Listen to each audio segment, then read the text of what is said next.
Welcome to the No Rain, No Rainbows podcast. This is a show about pushing through obstacles and hard times in order to live a happy and fulfilled life.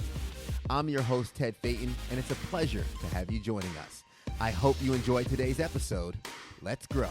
What's going on, guys? Welcome back to another episode of the No Rain, No Rainbows podcast, and Merry Christmas.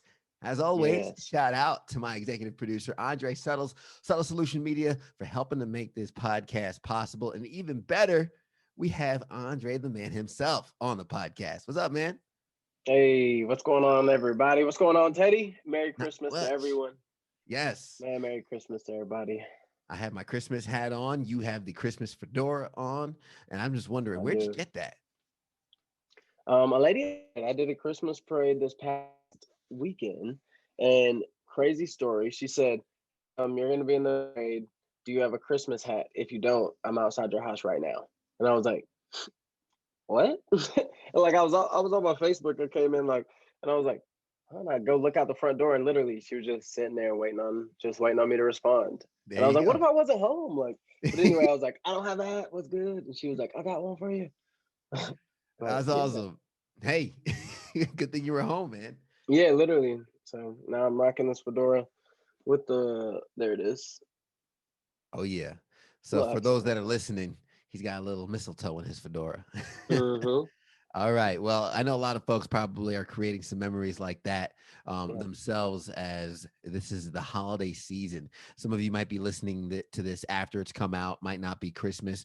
For context, this episode is coming out right around Christmas 2020.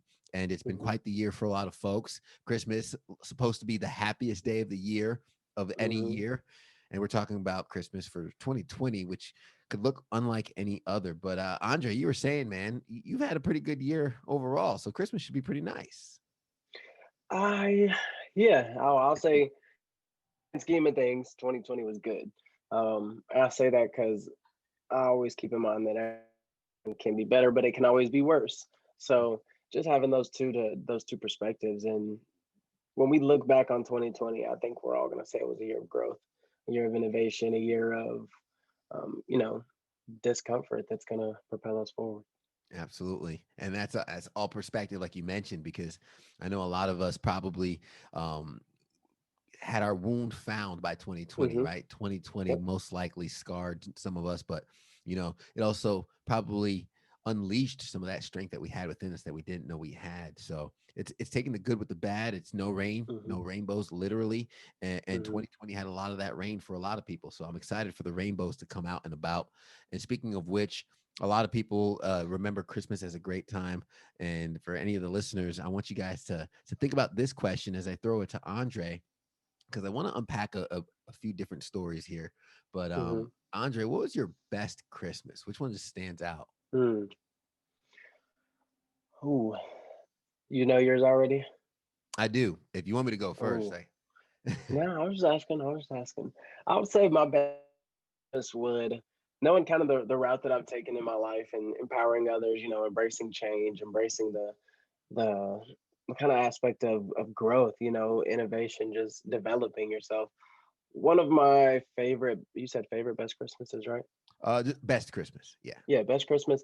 It would probably be my fifth grade year. So my fifth grade year, I remember very specifically. My parents came home and kind of sat us down. We always ate dinner together, and they said we can either move now because we're not staying in the school district. We can move now out of Cobb County and go into Paulding County, and we'll have a smaller Christmas, or we'll move after Christmas. Kind of towards the new year and do a bigger Christmas now. And me and my brother were like, let's just get it over with. Let's just move now. Let's just see what it's about. We'll move. Really? And yeah, so they actually left it up to me and my brother. It was like a 4 week span. And how old were you and Of your like, brother at this time? Because I feel like at that age, like you picked a big Christmas, but you're right? like, no, let's move now. We'll get the small Yeah, Christmas. How old were you guys? small Christmas. So I was in fifth grade. My brother was in fourth grade, and I remember very, very specifically when we moved. We moved from a school that was, it goes to being like 15, 20 kind of, for lack of terms, Caucasian white kids in each grade class, to now we move out to this other school and it's me, my brother, and three other kids. And that makes up the whole African American Black population in the school, Oh, and wow. like it was just a complete flip, a complete opposite of kind of what we were used to. But at the same time, it grew us in separate ways. Like we go in different ways, and we go from having kind of that small city kind of lifestyle to the country, like chopping my own wood. So I say that say it was the best Christmas because I felt like I was gifted some of the intangibles at Christmas from my parents that were not really, intended for it to be there. So like when we moved, me and my brother were able to walk to school every day. So we were in itself instilled kind of the accountability, the respect aspect, kind of that Christmas. And I don't know, it was just a really good Christmas. It was a Christmas of change, of family. We were the only people out in that county who knew each other. So it was like we were kind of just like a small family together, and it was fun. Nice. So what's yours? Nice. You got to talk to us. All What's right. All yours? right. I'm not sure if you guys were able to hear my dog, Bruno, over Mm-hmm. there. You heard him? He was just saying Merry Christmas. Yeah, he was just giving everybody a Yeah. shout out. No, that's awesome, man. And I was gonna ask why, but I mean, that's kind of great having that culture around it. For me, my best Christmas and pretty vivid as a kid. I remember getting my first Super Nintendo. I got my Super Nintendo, and it was a huge box for my godmother, Mm-hmm. and I remember seeing this big box and all this stuff came out of the box. And to be honest, I couldn't remember some of it. Some were like French tapes on how to Mm-hmm. learn French. Some were clothes and things like that. But we had a Super Nintendo, and I remember getting the Donkey Mm-hmm. Kong and all that. And that was the first time I ever remember having like an abundance of presents for Christmas. You know what I mean? That was the first time I Mm-hmm. ever remember like, what else? What else? What else? And that Mm-hmm. Super Nintendo was one of the last things to come out. Mm-hmm. And I wore those cartridges out. I played the, the brakes off that, the Yep. pads off that. Yep. Um, but that was the first, I guess, overflow of a Christmas that I really experienced, Mm-hmm. right? With all the presents. Yeah. And and I just look back at that like, wow, that was Mm-hmm. that was a magical time to be a kid. Mm-hmm. Oh Yeah. yeah. Amazing, right? Yeah. Yeah. I And I know a remember. lot of I think listeners. everybody remembers their first gaming system too. I remember my first gaming system. What So was it? yeah, that's it. And mine was a Nintendo 64. Nice. Yeah, Nice. I remember the day I got that thing. And My for a mom lot was of like, "Your us, dad got this for y'all," and I was like, "You right, he did. That's my guy. That's my guy." I was my like, man. "That's right." Well, that's So, what's great is because for a lot of us, some of the significant gifts we've gotten on Christmas might have been a gaming system or might have mhm, been something else that we've really wanted, right? A lot of those mhm, kids had the little or those easy bake ovens. They had the little mhm. easy bake Yep. ovens and stuff. Those looked fun. I never got Yeah. one, never wanted one, but Mhm. now that I'm an adult, I wish I learned how to cook earlier, right? So I want to transition this into the second question, right? Because we just kind of Okay. unpacked our best Christmas, and there's a lot to unfold in either story there. Mhm. But it transitions into what was the most impactful Christmas because Mhm. best doesn't always mean impactful. And I'm Mhm. interested to know if your most impactful Christmas is the same. I mean, moving is, Mhm. is pretty significant, Yeah. or if you have a more impactful one than that kind of Mhm. eclipses your best Christmas. So for me, I would actually say it was that following Christmas, and I say that for two reasons. That Christmas, I strengthened my relationship with my pops, based off of kind of the presents I got. And I say that, and it's weird, but I got a dirt bike and I got a paintball gun, and those are two very specific things I remember. And my brother got a go kart, but two specific stories. That was weird. Two specific stories that I remember. When we got the paintball gun, my pops was like, "All right, y'all go put on some clothes. I'm gonna shoot y'all so you see what it feels like." And I was like, "What type of logic is that?" Like Hmm. Hmm. as a kid, sixth grade, I'm like, "What you mean, pops?" Like, but afterwards, I was like, in order for you to do something to someone else, you should know what it feels like. You should know what that's about. And same thing with, I can kind of apply that to business now. Like I never really ask anyone to do anything in business that I haven't done before. Hmm. And he did that back in the day to kind of teach me that lesson. I feel like, because I mean, we were like, he was like, you can shoot me back afterwards. Like, it's just a paintball gun. Hmm. But overcoming that fear of realizing that you can do something to someone else that you would never want to happen to you. You see Yeah. what I'm saying? Yeah. But realizing that that needs to be a concept where any actions are made. And as a kid, it was kind of hard to grasp that. But looking back on it, I'm like, ooh, like that was a very valuable lesson I learned because I use that moving forward with a lot of things.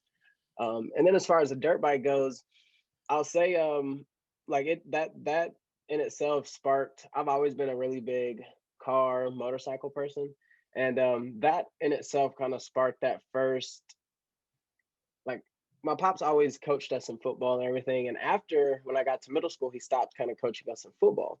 But in that aspect, when I was able to get that dirt bike and still learn how to ride, like, I remember to this day when I got it, we opened the garage doors up and my pops is literally standing behind my dirt bike, holding it up by the metal brackets Yeah. and with the wheel off the ground so I can learn how to do the clutch. And he's just sitting there holding it up for like a solid 10 minutes just so I can learn how to work a clutch. You know what I'm saying?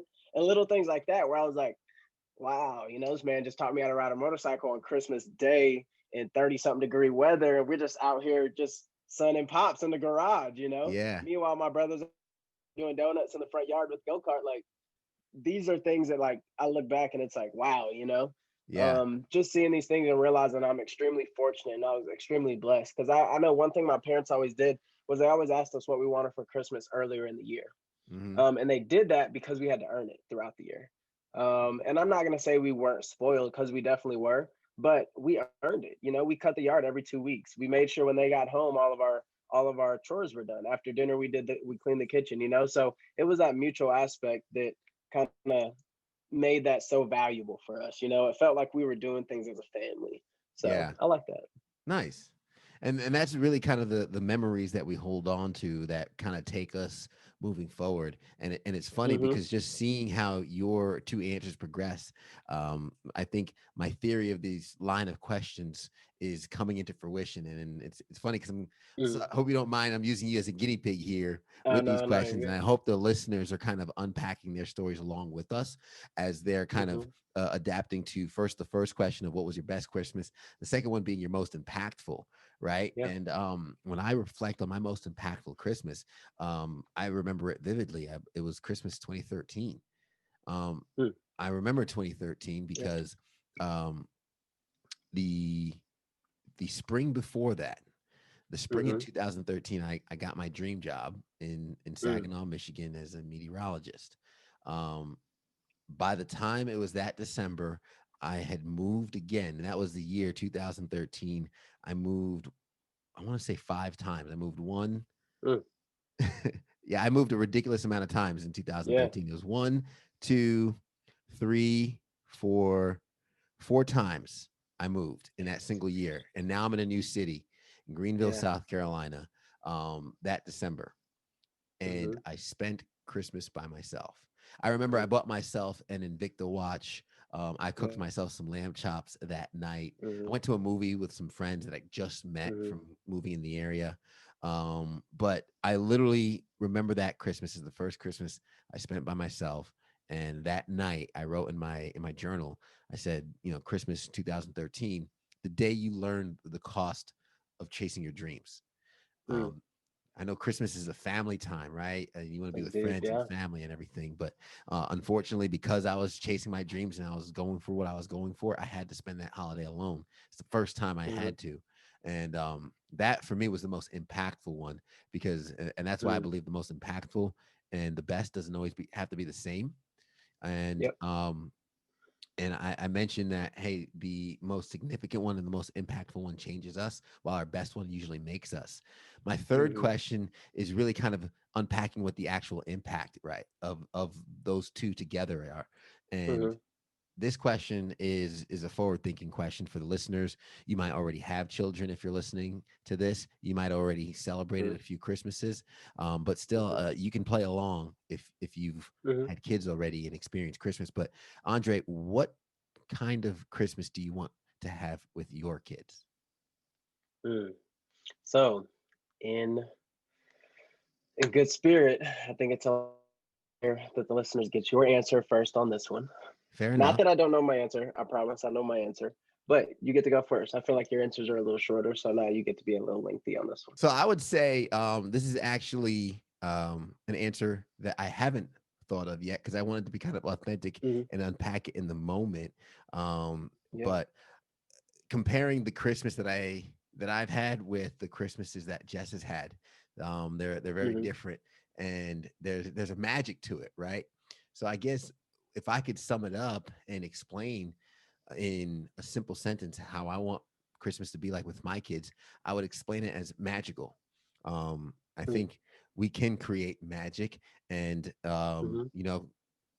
Santa Claus is amazing. Santa Claus is great. Does a lot of things, traveling around the Hmm. whole world in a single night. But I think the times that we create with our kids um, Hmm. through these holidays is something that's going Hmm. to impact them for their lives, and it's going to impact how they want their kids' Christmases to be, and so on and so forth. So, for me, whatever it looks like, whatever it becomes, Hmm. um, I just want it to be magical for them. And I Hmm. think by making it magical for them, I'm not a parent yet, but I could imagine that the reward is seeing the kids believe it. And when I say Hmm. believing, I'm not talking about just Santa Claus. I'm talking about believing in um, some of those moments that are precious in life. Your Hmm. unpacking of your dad holding the tire off the ground, that Hmm. is magic, right? You Hmm. know, deciding to move to a different school district and start a little bit of a different life is magic. And Hmm. me getting for the first influx of gifts is all magic. Hmm. So, what I want Christmas for my kids to be would be magical. Hmm. That's good. What That's about real you? good. Oh, so yeah, I like that. I like the magical aspect because that's one thing is you. I'm big on perfection. You can't create it, but you can find it. But Hmm. magic is one of those things that you can create throughout your culture, throughout those things, throughout your day in and day outs. But so for me, I think I want I want my Christmases to be, I'll say, remembered and rewarding. In the aspect of whenever you say rewarding, it's not always tangible. It's not always a gift. But knowing that gifts can lead to those intangible rewards. So those lessons that you learn through the things, the really those memories that you make that Hmm. kind of turn you into the person that you are. So I always, for me, it's always it's going to be about the you get what you get in, or you get what you get out what you put in. Yeah. So if you are kind of doing your best throughout the year, it's going to be rewarding. If you are kind of being held accountable, just like I never felt that my parents um, didn't get me anything because I didn't try my hardest. They always let me know that they knew I was trying my hardest, even when that at times made me fail. Hmm. So in that, sometimes that came through, lessons that I learned throughout the year that enabled me to get the presents that I wanted throughout the year. Like I remember very vividly getting a PSP, but the only way I could get that was if I was consistent on my chores for 6 months and I cut the grass when it needed to be cut every 2 weeks and things like that built the character and the type of person I am today based off of a simple goal that I set back in the day. So I want it to be rewarding in that aspect that my kids can dream and want something big if you work to get it. Hmm. Hmm. And your father will do his best to get you what you want, knowing if you have put in enough that rewards that out. Yeah. And there were some times where I asked for things for Christmas, and like I don't want to say I didn't get them because I felt like I got everything, but I always felt like at the end of the day I was helping my parents out by like making sure the house was clean, because I felt like they did everything they had to do to get me what I wanted. Yeah. Like I saw my pops work a lot of overtime, and I'm like, I'll probably work overtime for my kids. Like if they want something, and they've put in the work and they want to dream to get it and they've kind of checked those boxes, then hey, let's get it done. Like, Hmm. why aren't we dreaming and achieving? Yeah. So I want it to be rewarding in that aspect of letting my kids dream and helping them achieve it. Yeah. I mean, and that's kind of bringing the vision full circle right there. Yeah. The impactful uh, Christmases that we've had, the impactful um, journeys we've had through life is really Mhm. what we end up imparting on those that follow. And we follow Mhm. in those footsteps ahead of us. So, and Yeah. I want to just go and go ahead and say, there's no wrong answer, right? In Yeah, there terms of isn't. what you Yep. want, because I think Yep. it looks different for everybody. And I think it's important because the way I kind of phrase those three questions, the best Christmas, the most impactful Christmas, and the Christmas you want for your kids, even if someone out there isn't necessarily wanting to have kids or in the Yeah. position to have kids, what are the Christmases you want moving forward. Yeah. And I mentioned that with Christmas, but we're really in the holiday season, and it's Mhm. applicable to all who celebrate, right? Any holiday, whether Mhm. it be Kwanzaa, um, Hanukkah, whichever you holiday you pick. What do you want it to Mhm. look like moving forward? Because you've had those impacts all through your life as a kid. And I just want to go on Mhm. with I don't want to, move forward without saying the fact of the matter is, not all Christmases are great. Not all holidays Yeah. are great for folks. Yeah. And Absolutely. I know there are things that I definitely wanted as a child that I wasn't able to get for Christmas, not from a lack of being able to earn it or being good enough. Yeah. It was, my parents simply couldn't get it. And Mhm. they didn't Yep. have it. And that was the Mhm. reality of the situation at the time. But I can look as a kid and be upset and just be sad. But as an adult looking back and just kind of being like, you know, I feel bad for wanting it in the first place, Yeah. Trying to have because it of the them. Yeah. scenario. Because I could imagine being a parent not Mhm. being able to get it, what Not that would being do to able to me. get it. Yeah. So Yeah. there's obviously the hindsight and the dots connecting from that Mhm. perspective.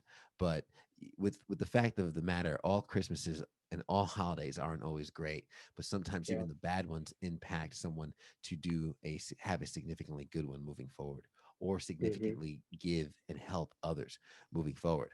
I'm Mhm. a firm believer that the holidays and Christmas is one of the happiest times of the year, not because of how Yeah. much people are receiving, but because of how much they are giving.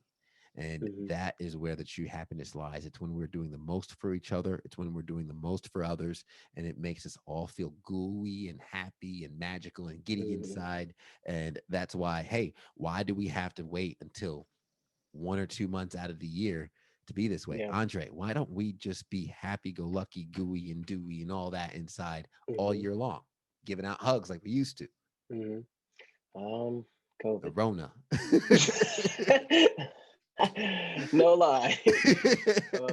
Hey man, speaking of that, I'm actually not even going to be able to go see my parents during Christmas. Yeah. This is one of my first Christmases I won't be able to see them because my mom works in the school and she's been exposed 4 separate times.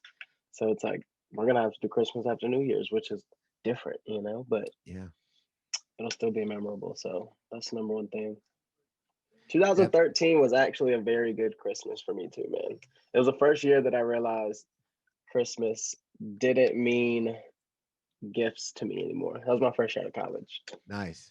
Nice. That was my first year in college. And it was really big to me to just be able to just like my family. Like that in itself was my gift, like to myself. And I was so happy for that. The Like time. with college and everything, yeah, just the time. Like that time was a very good gift. So I love it, man. yeah, Speaking of time, that's about our we're hitting time. it. We're Yeah. hitting it. About that time. Yeah. As always, Hey, I want to make sure everybody's able to connect with you, Andre. I mean, they know how yeah. to connect with us. They're following the podcast, but Mhm. how do they reach you specifically? Yeah, so you can reach out to me. I'm on most social media platforms. Andre Suttles. The Andre has a J at the end, is silent. But Silent. I always tell people my mom was a creator too. I Mm-hmm. don't know if she was, but but yeah, reach out to me there or find me on Instagram, the Empowerment Coach. You can send me an email, info@subtlesolution.com. But yeah, just shoot me a DM. I'll respond. I like it. I like it. Yeah. And of Merry course, Christmas, everyone. yes, Merry Christmas, Happy Holidays. Coming to the end of the episode, the three questions were: what was your best Christmas, most impactful Christmas, and what are the Hmm. Christmases you want to look like moving forward? And Yeah. yeah, I believe our best can kind of make us, our most Hmm. impactful can change us, but how we make the Christmases moving forward is how we impact and change others. So Yeah. keep that in mind, guys, regardless of how 2020 has been and however the holidays are treating you. I hope they're treating you kind, and I hope they're treating you well. And of course, On behalf of Andre and myself and No Rain, No Rainbows, we appreciate you guys listening, not just to this Yeah. episode, but all the episodes throughout the holiday season, throughout the year, throughout 2020, throughout the history of this podcast. And if you guys enjoyed it that much, we'd appreciate and love for you to share that with a friend that you think might enjoy this content or benefit from it. Don't forget to leave a comment, leave a rating on the iTunes app, hit that subscribe button on YouTube and on your iTunes app. And of course, if you really do love us, you can actually contribute financially to the podcast by subscribing to our Patreon page. How much, Andre? $1. $1. $1 per month. For as little as $1 Buck. a month, you can I'm saying support a the buck. podcast and help us grow, help us bring this to the next level. But as we always say at the end of the episode, guys, everybody wants the sunshine, but they don't want the rain. But you can't get the pleasure without a little pain. Let's grow. The No Rain, No Rainbows podcast is recorded at Camaraderie, a collective workspace in Greenville, South Carolina, right off the Swamp Rabbit Trail. If you're looking for a place to grow your business, network with other professionals, and establish your own workspace, Camaraderie is the place to do so.